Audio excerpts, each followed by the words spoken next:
April the 22nd, a sombre day on which football remembers the Hillsborough dead and begins to think seriously about the safety and comfort of its supporters. For a century, soccer fans have been little more than turnstile fodder. Now at last, they are important. But here on Tyneside, the emergence of fan power is nothing new. Tired of watching mediocre football on wet, windswept terraces, and of a board of directors that, in their view, didn't seem to care, the Geordie faithful went into open revolt last autumn, turning one of Britain's most famous clubs into Newcastle Disunited.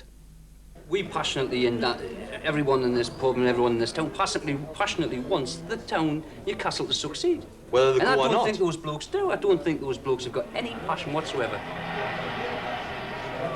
Outside Newcastle's ground, in the Strawberry pub, amid the brown ale and the crisp packets, soccer's best-known fan, Rogan Taylor, is recruiting members for his Football Supporters Association. He wants the game to pay greater heed to its customers, and since the Hillsborough disaster, the message is getting through. I'm afraid, you know, we have an inheritance, don't we, in football, of a business that was born in the brewery boardroom, and it's been run like a 19th century Victorian brewery for the last 100 years. You stick the beer on the shelf, and the punters take it or leave it, and that's consumer relations. Those days are over.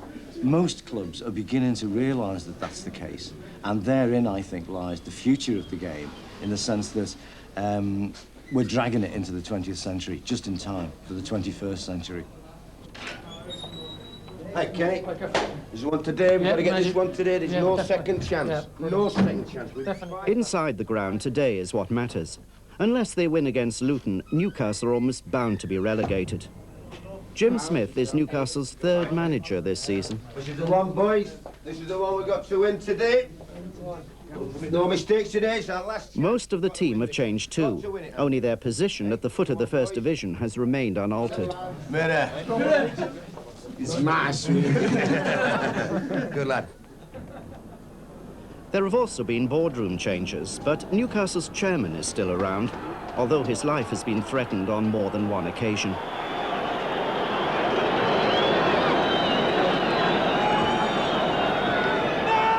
Football is a passionate game. It brings out the best and the worst in people, particularly on Tyneside, where the fans have been starved of success.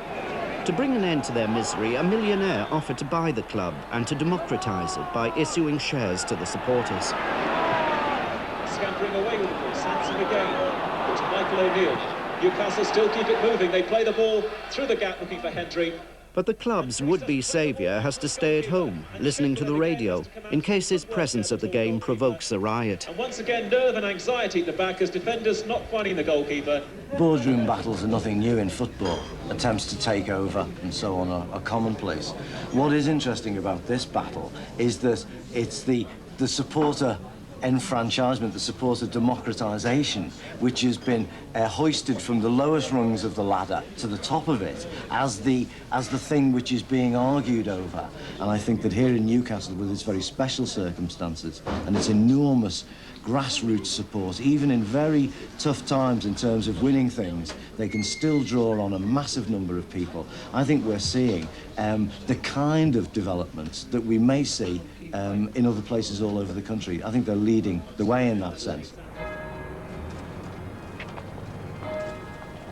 Where else but on Tyneside would thousands of people turn out to pay their last respects to a footballer who hung up his boots 30 years ago? But for those who watched it on a cold October day, Jackie Milburn's funeral brought memories flooding back. Memories of Newcastle's golden era, when a Wembley final was almost an annual outing. 1951 was Ward Jackie's year. Taylor, and he backheels it to Milburn and shoots, and it's a goal, a terrific goal. His blistering shot destroyed Blackpool. In 1952, United were back again to play the London aristocrats Arsenal. He sent it to George Robledo, who headed the goal of the match. For the second year in succession, Joe Harvey received the victor's prize. In 1955, it was Jimmy Schooler's turn. But this was to be Newcastle's last domestic trophy, and what followed were the locust years of relegation.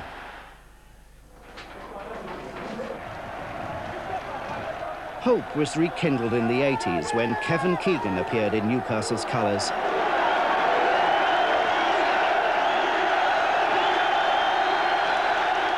He was the new messiah who would lead the Geordies out of the second division.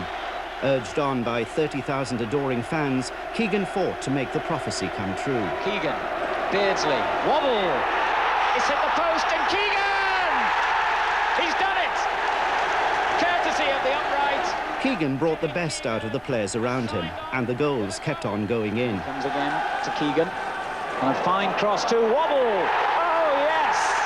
If Chris Waddle was now a star, then so too was Peter Beardsley.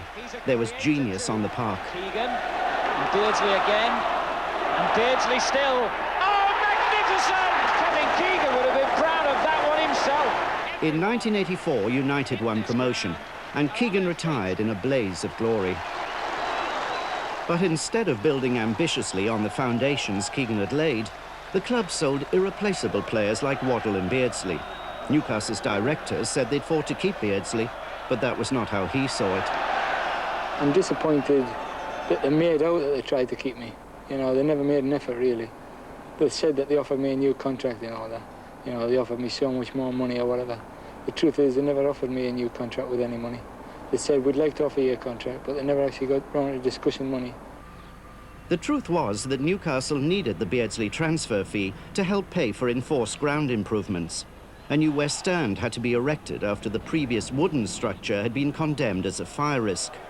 This mid-season construction programme annoyed almost everyone, including the grounds owners, Newcastle City Council, who'd been seeking a planned redevelopment of St James's Park since the early 60s. For 30 years, the City Council, as owners of the ground, have tried to get the club to carry out its obligations to improve it and maintain it in the interests of supporters and of the city as a whole. And they've been years of dithering and delay and lack of progress. Why do you think that is? I think it's partly because the club is run by a relative handful of people, basically in the interests of themselves as directors and shareholders, and frankly with little regard, insufficient regard, for one of the most loyal bands of supporters in the country. Football clubs always need solicitors, and McKeegan Co. are as inextricably linked with Newcastle United as they are with the social life of the city. Gordon McKeague succeeded his father on the board and is now the chairman. Running the club is a family duty. I have always been interested in and fascinated with Newcastle United. My first recollection of coming to St James's Park was when I was about 7 or 8 years old, and subsequently, whenever I could come, I came to watch matches. And I played a lot of sport myself. I played rugby for 25 years, and I played for the county and that sort of thing. And if you're sports-orientated and live in Newcastle, then Newcastle United is an interest. I passionately want Newcastle United to do well, both as a football club and for the city. Where they have done well is with their bankers, who financed the new £5 million West Stand on a long-term loan. It is a very considerable achievement and a credit to our housekeeping that we have been able to build the new West Stand without a resort to outside borrowing. Whether the books balance or not, 30,000 Newcastle United supporters don't go along to look at the annual accounts. They go along to see a winning football side. They haven't had that, and it's about time they did. What they did have last year was Paul Gascoigne, one of the game's great entertainers. Gazza was the darling of the crowd, a Geordie youngster around whom Newcastle could have built a team. But in the close season, they sold him to Spurs. They didn't keep Paul Gascoigne, but the players they should have kept and built on top of it. They readily let them go and then used that money to recycle on other players. You don't build successful sides by letting your good players go. Liverpool don't do that. Newcastle United do that. Having sold 3 of their best players, Newcastle built a new team on the proceeds. The side looked good on paper and hopes ran high on Tyneside. Hopes that were dashed after 34 seconds. That was how long it took Everton to score against Newcastle in the opening game of the season. And worse was to follow. Defeat piled upon defeat as Newcastle sank to the bottom of the First Division. The fans were frustrated, the manager was sacked, a replacement couldn't be found, and the team kept on losing. Watching them play had become more of a punishment than a pleasure. We Shall Not Be Moved took on a new meaning, with sit-ins at the Gallowgate end. Parrots were becoming very sick on Tyneside. In the old Gallowgate pubs, football is the main topic of conversation. Geordies argue endlessly about the game, but with their team at the bottom of the league, they were now crying in their beer. Well, on the resources of the club, we shouldn't be in that position. We should be up there on the resources of the club. Any team that has, in the last 2 years, developed players of the calibre of Beardsley, Waddle and Gascoigne does not deserve to be at the bottom of the First Division.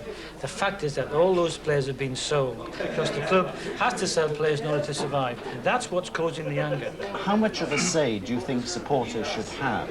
For instance, you wouldn't tell Marks and Spencer's how to sell their merchandise, or you wouldn't actually tell Newcastle breweries how to make their beer. Indirectly, we would if we didn't drink it. We're the consumers. We should have a say in it. What other market do you know where they don't do any market research? What other product? You go to a supermarket, and the supermarket looked after its customers. At football, it doesn't happen. They couldn't give a toss, and especially Newcastle, because the lads will turn up week after week. 2 years ago, we had the relegation battle on our hands. We were bottom of the league nearly all season. We just got 25,000. The crowds went up. The crowds actually went up. We ain't here last shine. Then why do you do it? Because you support the team. It's just like a ritual. You are attracted to it. You're brought up that way, though. I mean, if your dad's a Newcastle fan, the first thing he does when you're born is throws a ball at your feet. Just kick that about. And as time goes by, you grow up. When you're old enough, it takes you to the match, and it just hits from there. You can't imagine life without Newcastle United. For me, it's pointless being here. I go to watch Newcastle. When the match finishes at 25 on a Saturday, the next thing I think of, who do we play next? What? 3 o'clock next Saturday. That's the next thing I'm waiting for.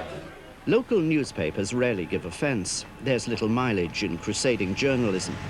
But when Newcastle's Evening Chronicle began to campaign for boardroom changes at the football club, the paper received overwhelming support.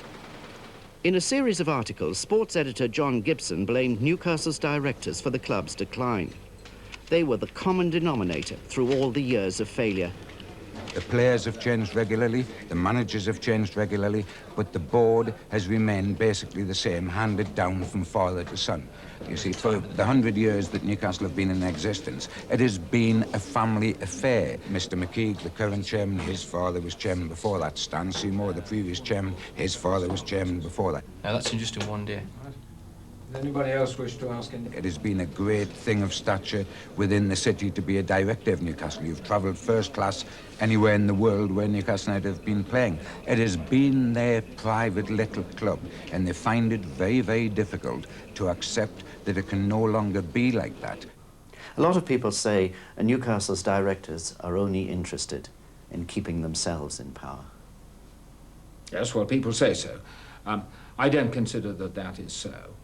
And I have always been conscious of the fact that it is a democratically run club, unlike many, which are owned by an individual or individuals, and we are responsible to the shareholders.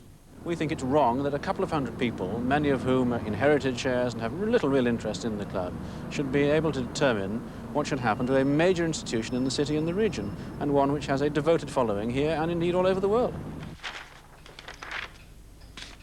Tynesiders had been given only one opportunity to buy into their favourite football club, and that was in March 1890, when 2,000 of these 10-shilling shares were hawked around the public houses in Heaton and Byker.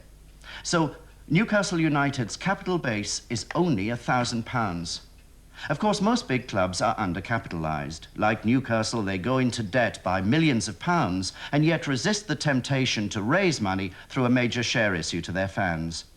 In soccer's boardrooms, democracy is something of a last resort. The board has never set its mind against the possibility of a share issue at some stage.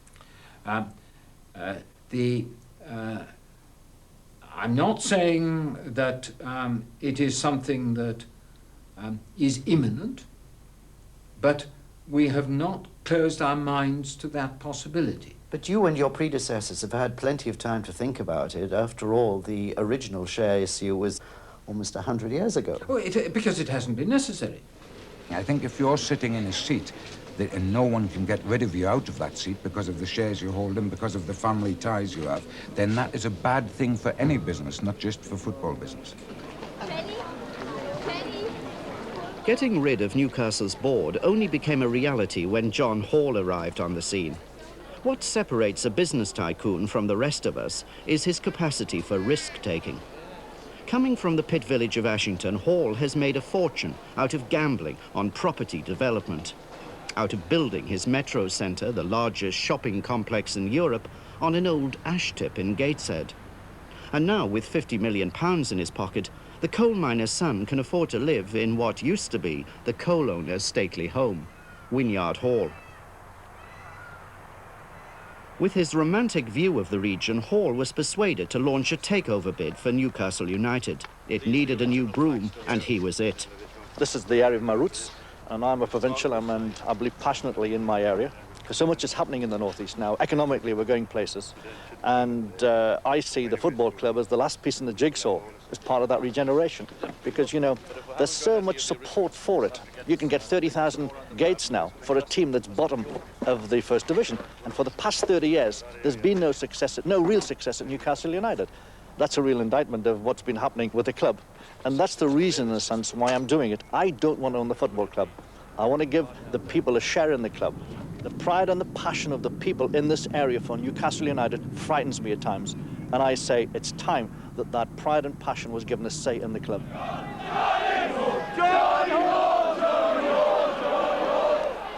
A property developer had become the crowd's hero. He could take them over any time. But Newcastle's board was not so easily swayed. They didn't want Hall in their director's box. I mean, what John Hall wants to do, he just wants to build a good team. He wants to put a roof on the Leazes end, he wants to put a roof on the Gallagher end, develop the ground, use the facilities, buy players, and get them assets out on the park. It's what Liverpool do. Why can't we do it? Newcastle are sinking fast with the directors they've got. And fair enough, they might sink with John Hall, but you might as well give them a crack. Go down fighting.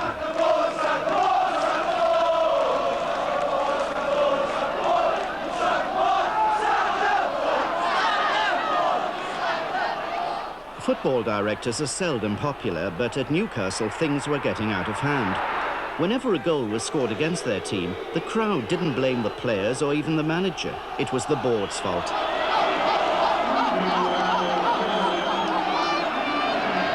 It is no fun being spat at, having one's car spat at. It's no fun to have people shouting abuse and seeing hatred in their faces. It's no fun seeing one's friends and one's relatives abused and shouted at. That's no fun at all. But you ask me why I don't walk away from it. I don't walk away from it because I've got a job to do. It's a job that I think that I'm doing well, given the difficult circumstances.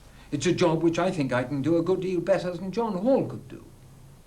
Take yourself as the board, a board of directors. I'd like to look at this in a little detail, if we can, from our legal experts here. Suddenly, we've got a problem. We've got another group, David, you must be quite versed in this, coming in here basically to try and take over the company. They're buying shares. Possessing only 13% of the club shares, the Newcastle board appear to be vulnerable. To mount an attack on them, Hall formed the Magpie Group, a consortium of wealthy businessmen who pledged £5 million to the club, with a further £5 million coming from a major share issue to the fans. But takeover battles are not democratic. All that counts is the existing shares and who has got them. No, they're not using the company, they're using it basically, they've gone to the bank and they've got their as individual separate account. There was now a clear division between the club's shareholders, anxious to cash in on the sudden interest in their previously worthless bits of paper, and most of the Newcastle fans who wanted Hall to succeed. Your well-publicised takeover bid has turned you into a local hero. It must be very gratifying for you to hear the fans chanting Johnny Hall, Johnny Hall, Johnny Hall. That's not the personality cult I'm after. It's, as I say, yes, I've become a figurehead because I'm from this region and I've made a lot of money and people sort of put material gains as a success.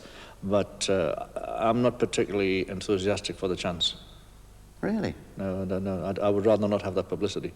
Most of us would like that. No, I have no aspiration to that. I've done everything I want to do in terms of my business life. I'm looking not for this aggrandizement, yes. I don't want it at all. But you must recognize that putting money into a football club is rather like pouring water into a bucket that's got a hole in it. Well, if you don't treat it as a business, yes, it will be. And I'm a businessman, and I'm looking at this from a business point of view, as well as looking to democratize the club. And I think that football clubs can be run as businesses in a proper manner, and will bring business efficiency to the club as and when we take over. We're here, we're not going away. And we have sufficient capital behind us to ensure that eventually we will gain control of the club. Right, okay. No. But we're going in... Hilton's daughter. Well, we're offering 3. Hilton's daughter. Now, we had to pay your aunt £1,000 more. Yes. Working from Hall's offices, the Magpie Group contacted every shareholder they could find. First, they offered £500 a share, and the board matched it. Then £1,000. By December, Newcastle United shares were fetching £5,000, and both sides were buying them. He's got it actually sitting in his little hand. He may think, I'll take it. You know, you might not be quite smiling as much as you would like, but it's pretty close. Now, the other problem is that we won't be buying shares for that much longer. I mean, obviously, you can understand the situation where okay, well, admit that there are shares that are bought at more, but they tend to be in groups that are more attractive. As you'll appreciate, 1 is a fairly low number. Okay, right, fine, bye. Well, he wants a bloody fortune. He wants a fortune. £1,000 for a 50p share. Now, £5,000. Aren't you running the risk, Mr. McKeague, that you will be wiped out financially? You'll not only be out of this boardroom, but you'll have such a huge bank overdraft, it'll clean you out. Oh, without wishing to talk about the financial situation in detail, I've got to accept that I have taken, personally, a very substantial financial commitment. And yes, I would not be being truthful with you if I didn't say that that was a concern. And I'm quite sure that Mr. Hall knows that very well. We're doing very well. I don't know if you've seen the news, but we've actually bought George Dixon shares, one of the directors in Newcastle United. When the dust settled, Newcastle's board had a majority shareholding, and the Magpie Group could only win by making directors financial offers they couldn't refuse. With Dixon's defection came the scent of victory. Believe me, we are going to win. With your share or without your share, we are going to win. As the game changes, we'll change our tactics. São do clube, mesmo jogadores. Em determinados momentos, jogadores não falam. Newcastle's footballers were also changing their tactics. United's Brazilian striker Mirandina wanted to make it clear through an interpreter that he was in favour of sacking the board. The great majority of the fans are against the board, and in fact, most of the players as well. The thing is, they don't speak up because they're frightened, you know, the players themselves, but that's what he thinks. Are you hoping that the Magpie Group succeed in their takeover bid? I hope so. With abusive supporters, a split board, a galloping bank overdraft, and a players' revolt in the offing, Gordon McKeague soldiered on. To take some of the pressure off his back, he brought a new manager to St James's Park. To welcome our new manager, we're very pleased to introduce to you Jim Smith.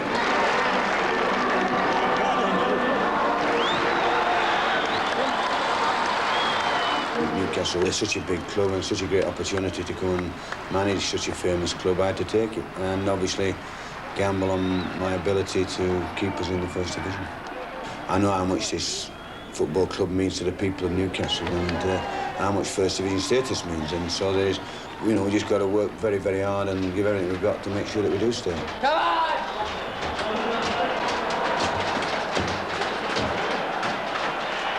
Although he was football's most experienced manager, Jim Smith needed support, so he hired another tough northerner, Bobby Saxton. Before the game against Wimbledon, Newcastle hadn't scored for 6 matches and morale was at a low ebb. Come on! Mirandina couldn't get into the game, and Newcastle's defence hardly inspired confidence. Nerves were jangling on the field, while in the dugout nails were being bitten. Lessons learnt on the training pitch were not being carried out in practice. Don't play sharp balls! Jesus Christ. You get the message, we don't play short balls for the next 20 minutes. Brian! Brian! It's it up here! No short balls! Get it up here! Football is exasperating. It is much easier to play it from the touchline. But even the worst teams have their moments, and this was to be Newcastle's day. Come on!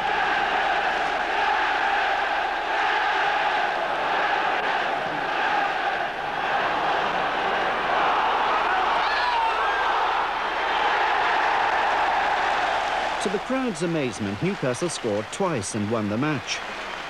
Gordon McKeague looked like a man who'd been reprieved on the gallows. Now there were grounds for hope. But behind the general euphoria lay a grim reality. Jim Smith knew he had a bad team, one that wasn't good enough to stay in the First Division. And the sands of time were running out. I'm just thinking about the boy. Is he available? The lad I talked to you about last night? In his first month at Newcastle, Smith was hardly off the phone. Prepared to go to 350,000, really. The bald eagle, as the press had dubbed him, was wheeling and dealing in the transfer market to turn a sow's ear into a silk purse. Yeah, smash him. All right, then, I'll speak to you tomorrow, then. OK, mate. Cheers. All the best.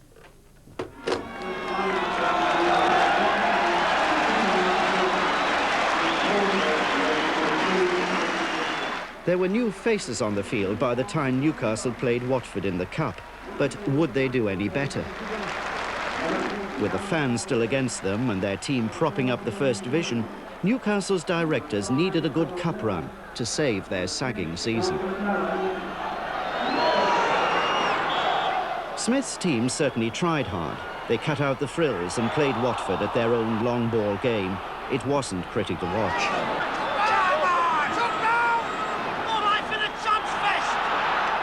For the Newcastle management, this was a Rocky Horror show. A grinding war of attrition in which United's lack of firepower was all too evident.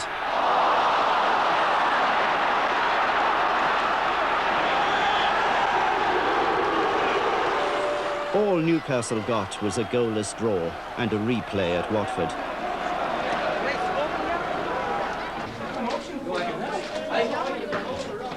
At least the Watford tie achieved a kind of epic grandeur. It went to 3 replays before a fluky own goal sealed Newcastle's fate. When your luck is out, it can be a cruel game. You know, there's no magic wand that I can wave or me and Bobby Saxton can wave. We can obviously alter the personnel whenever we can, if we feel that place needs strengthening. But we've got to get out there on the training ground and work the principles of play that we like. And knowing that they've been proven successful over the years. How much more money do you think you're going to have to spend in order to get the team up to scratch? Well, I don't really know that. I mean, you ask transfer fees now, there's no way you can put any reasonable assumption that you're going to get him for 500 or £1 million, and that's why we're looking to the 2 Danish players who are coming over on trial, because their value for money is much better than value for money in the market at the moment. So it's better to buy Danish? Well, certainly in bacon terms, anyway. Yes, and that's what you're saying. Shortly afterwards, Frank Pingle signed for Newcastle. The Danish forward had always wanted to play in the English league. Many money. At Newcastle's training ground, the faces were constantly changing. By the transfer deadline, Smith had sold 8 players and bought 7, saving his employer £600,000. a policy designed to keep the bank happy.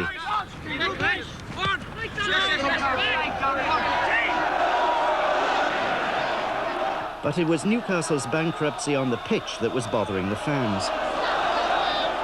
A 2-0 home defeat against Charlton Athletic was the final straw. As the crowd streamed home, their mood turned nasty.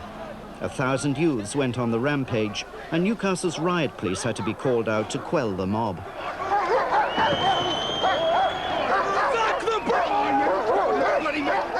If this was designed to intimidate the directors, it had the desired effect. First item rising out of the minutes is the phase 2 of the... At the next board meeting, Vice Chairman Ron Mackenzie resigned on grounds of ill health. He would sell his shares to John Hall and emigrate to Spain. The battle appeared to be over. Owing the bank almost £1 million for their recently acquired shares, some of Newcastle's wary directors wanted Hall to bail them out. What was he prepared to pay? Hazarding a guess from what we know at this moment in time, without looking at the books, I think the club's worth between £3 and £4 million. Is that the sum you're prepared to spend? If it's necessary to go to that figure, I think we'll have to go to that figure. Now, do you want to get your money back? Of course. I don't want to own this football club. If I'd wanted to own this football club, I'd have done a takeover very, very early in the early stages. How are you going to get the money back, then? We'll have to issue new shares, as we've always intended. By the time you've been paid back out of a share issue, isn't there a very real danger that there won't be much capital left for ground improvements on new players? It's self-defeating, isn't it? It is. That's the stage we're at now. Because we never intended, really, in the early days, to put money into the shareholders' pockets. Because they haven't put anything in the club. It's the fans who've kept this club going. And there's a danger now, basically, if people are wanting too much, put it that way, for the shares, that we are forced to pay more than basically we should give to them, then there could be very little to put back into the club. But in all his calculations, Hall had underestimated the doggedness of Gordon McKeague. Deserted by colleagues, facing financial ruin, and under doctors' orders to avoid stress following a heart bypass operation, Newcastle's chairman had just begun to fight. Gordon McKeague.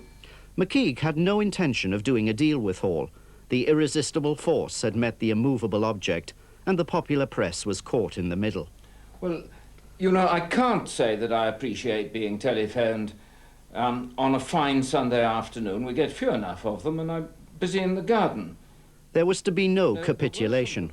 Far from caving in to financial pressure, to deal with his overdraft, McKeague sold family properties worth £500,000. The bank was appeased, and the board rejected Hall's takeover terms. That action on Mr. Hall's behalf was considered by the board to be, frankly, an affront at that time. But having blocked Hall's takeover bid, McKeague found himself up against an older adversary, the City Council, who owns St James's Park. Under the terms of this local authority lease, within 2 years, Newcastle is supposed to erect a new stand here at the Leazes end and to turn the Gallagher end into a covered cop. A massive redevelopment which could cost the club anything up to £12 million, money which it simply doesn't possess. We have, of course, offered to act as honest brokers, if you will, between the present board and those who are seeking to become involved in the running of the club's affairs. I did this once before without any great success. I have offered to do so again, but that offer has been rejected by Mr. McKeague. You mean you've offered to be an intermediary between Mr. McKeague and Mr. Hall? That's right, either personally or through a small multi-party group of members of the authority or indeed officers of the authority, in an effort to try and bring both sides together in the interest of the club. After all, millions of pounds have been spent on buying shares here, which should have gone into ground improvement. If the club pleads poverty, as indeed it does, what should they do about it?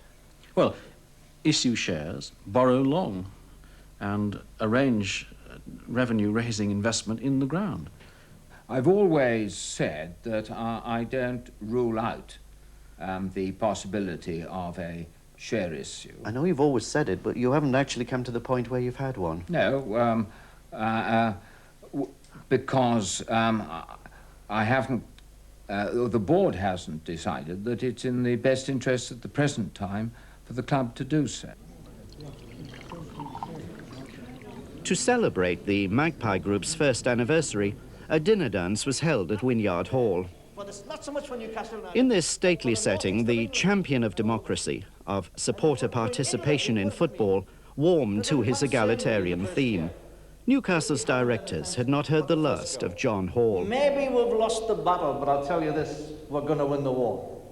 Because our cause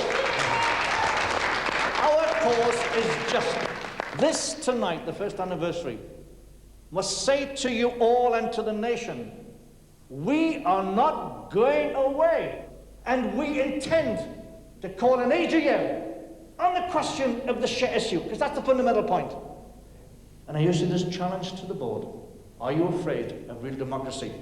We aren't. Ladies and gentlemen, thank you very much. The football club's extraordinary general meeting could be Tynesyde's fight of the century. John Hall believes he's fighting for Newcastle's fans.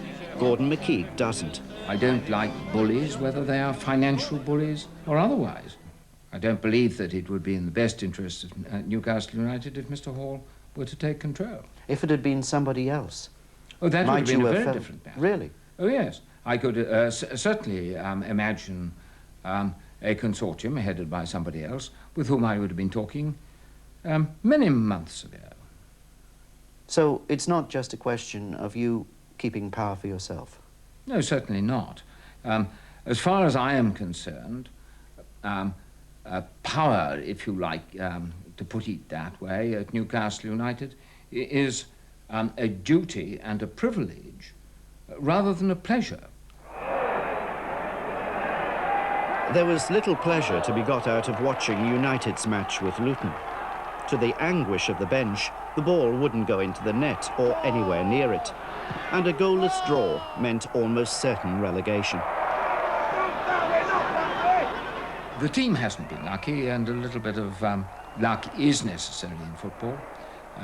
Conventional wisdom is that over the course of a full season, the luck evens out, that the penalty decisions, the offside decisions, these even out over the course of a season. This year they haven't. But perhaps you make your own luck in football. By selling their best players, Newcastle courted disaster. And as if to rub salt into the wound, a few days after the Luton match, Tyneside's former idols, Waddle, Beardsley and Gascoigne, combined to score 4 of England's 5 goals in a World Cup qualifier.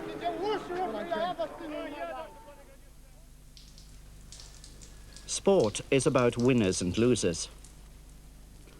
But as I see it, this Tyneside soccer story is mainly about losers. In the battle for power, Gordon McKeag has lost £500,000. John Hall has lost £2 million. The team has lost its first division status. And, for the time being, the fans have lost heart. The only winners are the Newcastle shareholders who've made windfall profits. But for the rest of this soccer-mad community, the season has been a tragedy.